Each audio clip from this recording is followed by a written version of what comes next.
the engine's volumetric efficiency by forcing compressed air into the combustion chamber. This raises the available engine torque when requested. The use of a variable geometry turbine is a clever way to reduce turbocharger lag, improve torque delivery, shorten warm-up times, and extend fuel economy.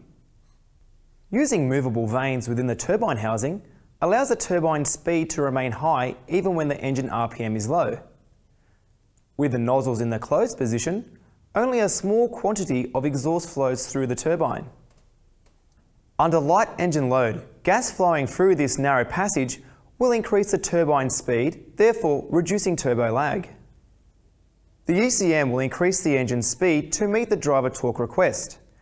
The increased engine speed produces more exhaust gas flow through the turbine. This results in very fast turbine speeds, which may cause excessive boost pressures.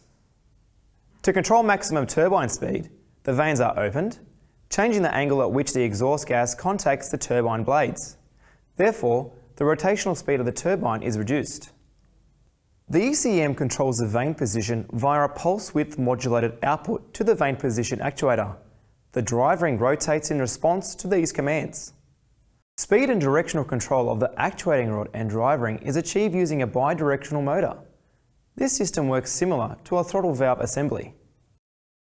The vane's position is communicated to the ECM using serial data.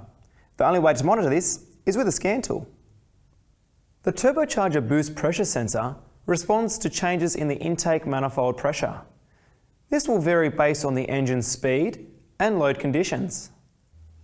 A P0234 engine overboost DTC has set because the actual turbocharger pressure has exceeded the desired for a predetermined time. This may cripple the drivability, decrease the engine's performance, or even enter a reduced power mode.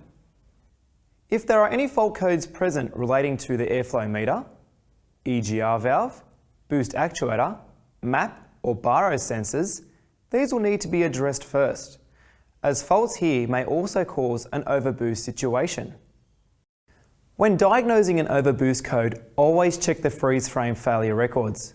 This allows you to review the data and running conditions at the time of the failure.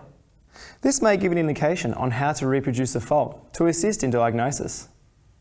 Perform a visual inspection for aftermarket accessories such as wheels and tyres, modified exhausts, intake systems, piggyback controllers, remapped engine control modules, or even aftermarket turbos with a smaller than specified turbine. Any of these accessories may induce the overboost fault code and should be removed before further diagnosis is carried out. Now that we have ruled out aftermarket modifications as a cause, inspect for a missing, dislodged, or incorrectly positioned vane actuator linkage.